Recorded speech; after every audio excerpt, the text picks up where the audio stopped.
Salut et bien bonjour à vous, je vous accueille aujourd'hui pour une nouvelle vidéo sur ma page YouTube. Alors pour changer un petit peu aujourd'hui, j'ai décidé de vous faire une vidéo sur Windows et non pas sur Linux. Parce que oui, j'utilise toujours Windows en parallèle de mon Linux, même si je le fais rarement, mais je l'utilise. Donc aujourd'hui, j'avais envie de vous présenter le moyen d'avoir une vidéo optimale d'un point de vue qualité et d'un point de vue poids pour du screencasting, pour de la capture vidéo. Alors, moi personnellement, le logiciel que j'utilise est CamStudio, qui est gratuit et open source comme à mon habitude. En plus de CamStudio, j'enregistre mon écran, j'enregistre ma vidéo avec le codec vidéo spécifique à CamStudio, qui se nomme CamStudio Lossless Codec, qui est un codec qui va nous permettre de produire une vidéo non compressée. Donc qui dit non compressé dit pas mal de poids, parce que effectivement la vidéo finale aura une taille assez grande. Puis après la production de cette vidéo là, il ne nous restera plus qu'à la convertir en MP4 avec un codec XVI H263 à vous devoir, pour bien sûr la compresser, et de là on aura une taille, un poids plutôt très minime par rapport au poids original. Donc maintenant je suis en train d'enregistrer avec CamStudio, comme vous pouvez le voir. Je vais juste vous montrer quelques options à changer avant l'enregistrement vidéo. Donc première chose à faire, aller sur Options, puis Video Options. De là, vous dites si vous choisissez donc le codec vidéo à utiliser dans l'enregistrement vidéo. Pour ma part, c'est CamStudio Lossless Codec. Voilà, celui qu'on a téléchargé du site officiel. Pour la qualité par défaut, si je me rappelle bien, elle est sur 80, vous la mettez sur 100. Et ici, vous jouez un petit peu avec cette jauge là, de telle sorte à avoir 25 frames par seconde ici. Donc vous remarquerez, si je la diminue, les images par seconde diminuent aussi, et vice versa. Donc moi ce que je veux, c'est 25 frames par seconde, 25 images par seconde, pour que la vidéo soit fluide, pour qu'il n'y ait pas de saccade. Voilà.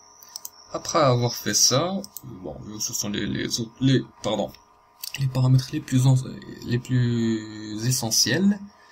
Voilà, vous n'aurez plus qu'à changer quelques options ici, tout dépendra de vos goûts et de ce que vous voulez, et vous lancez l'enregistrement.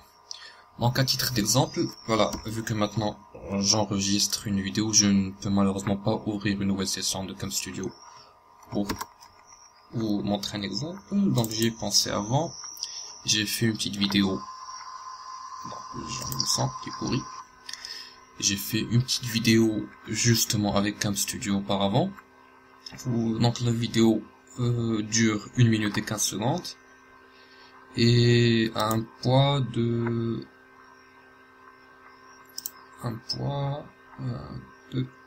90 MO à peu près, donc ce qui est assez énorme. Donc ne vous inquiétez pas, justement le but de cette vidéo est de vous montrer comment avoir une bonne vidéo avec une qualité optimale et un poids optimal aussi. Donc comme vous pouvez le remarquer, la vidéo est très fluide, la qualité est au rendez-vous. Je mets en plein écran, bien sûr, il n'y aura pas grande différence vu que c'est mon bureau. Donc la qualité est optimale, rien à dire de ce côté-là. Ce qu'il vous restera à faire, c'est justement de convertir votre vidéo en MP4, comme je l'ai déjà dit, via un logiciel de conversion, n'importe lequel, à vous de voir. Je vais juste vous ajouter plutôt vous donner un petit conseil si vous comptez utiliser AVDMix pour la conversion. Donc, présumons que je veux convertir cette vidéo. Vous remarquerez qu'ici, je ne sais pas si c'est visible ou pas, mais les couleurs sont un peu nuancées après l'import de la vidéo sur AVDMix. Effectivement, je ne sais pas vraiment pourquoi, mais il y a quelques problèmes et on a droit à un fond rougeâtre qui gêne un petit peu. Donc pour remédier à cela, je vais par exemple choisir du XVI.4, je vais sur filtre, ou vous allez sur filtre, partie couleur, puis swap UV, et vous l'ajoutez. Voilà. Donc déjà dans la prévisualisation, voilà, on peut déjà voir que les couleurs ne sont pas à 100% optimale comme la vidéo originale, mais il n'y a pas beaucoup de différence. Vous cliquez sur OK, je ferme. Bon allez, je continue l'exemple juste pour affirmer ce que j'ai dit. Donc je vais pour la sortie audio, je laisse tel quel. Je mets donc sur un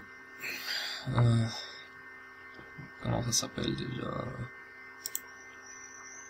Wow, j'ai complètement oublié. Donc de format MP4, bref, ce n'est pas important. Je vais sur bureau, je l'appelle donc vidéo finale MP4, le conteneur, voilà, c'était le terme que j'avais oublié. On est c'est MP4, pas de problème, je mets en MP3. Voilà, je refais donc la manœuvre. 8 MP4 sur le bureau qui est déjà sélectionné, voilà. Donc vous vous rappelez que la vidéo de base fait 90 mois à peu près.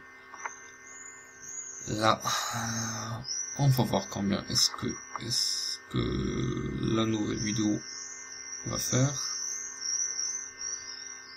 Donc si la conversion dure trop longtemps, je vais couper ça en montage.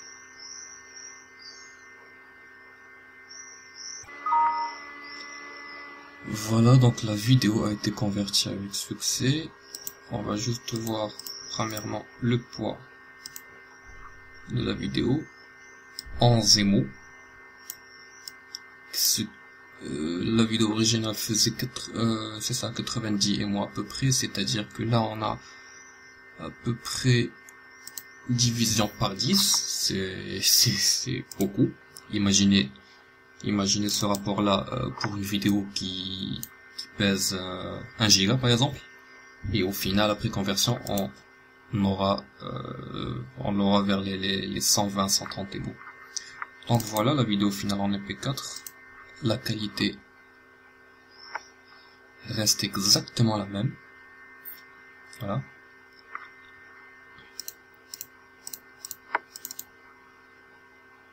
Il n'y a vraiment pas de différence.